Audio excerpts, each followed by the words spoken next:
बाबा शेजाऱ्यांनी खूप चांगलं पिकवलं, मग त्याने काय केलं ते मी करतो.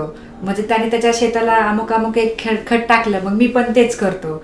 सो हे प्रकार आता सुरू आहेत किंवा हे आधीपासून सुरू आहेत. मग अशा केसमध्ये किंवा आपण जे म्हणतो की आता लोक कोचेबल नाही आहेत, की समजा आता एखादा शेतकरी वर्ग आहे तर तो शिकण्यासारखाच नाही, की कारण त्याला माहिती की मला माझं बेस्ट आहे, कारण त्यांनी ते रिझल्ट नाही बघितलं. मग अशा ठिकाणी आपलं ही जी टेक्नॉलॉजी आहे ही कशी वर्क करू शकते किंवा काय बेस्ट वेज आहेत की बाबा ह्या गोष्टीचा प्रसार आपण तिथपर्यंत कसा करू शकतो? विद्यापीठ किंवा म्हणा किंवा कृषी विभाग जो आहे आता महाराष्ट्र शासनाचा किंवा भारत सरकार जे आहे, ऑलरेडी ते यांच्याबरोबर जे विद्यापीठामध्ये संशोधन होतं ते ऑलरेडी विद्यापीठामार्फत किंवा कृषी विभागामार्फत त्या शेतकऱ्यांपर्यंत ते पोहोचतं. लक्षात घ्या, आता नवीन नवीन त्यासाठी योजना आता काढलेल्या आहेत.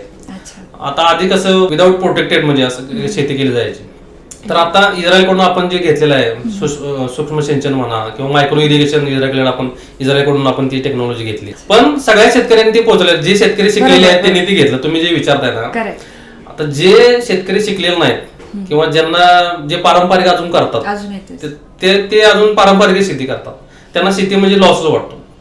पण घेणारे शेतकरी आता आज एका एकरात 10 लाख घेणारे पण शेतकरी आहेत. म्हणजे कोथिंबीर म्हणा, आता तुम्ही वाचत असाल पेपरला वगैरे सीझनला, ज्यावेळी तुम्ही शेतकरी शेती कमर्शियली करताय किंवा शेती तुम्ही व्यावसायिक करताय, त्यावेळी तुम्हाला रिस्क टेकर व्हायला लागेल मॅडम, लक्षात घ्या. म्हणजे शेती तुम्हाला 100% प्रॉफिट देणारच नाही, कारण शेती तुम्ही करताना तुम्हाला आसमानी संकट आहेत, म्हणजे नैसर्गिक संकट आहे, त्यानंतर फायनान्शियल तुम्हाला प्रॉब्लेम आहेत, त्यानंतर लेबर प्रॉब्लेम आहे, म्हणजे प्रॉब्लेम भरपूर आहे. पण त्या सगळ्यांवर मात करून तुम्हाला ती यशस्वी करावी लागेल, तरच ते एक व्यावसायिक शेती असं त्याला म्हणता येईल आपल्याला.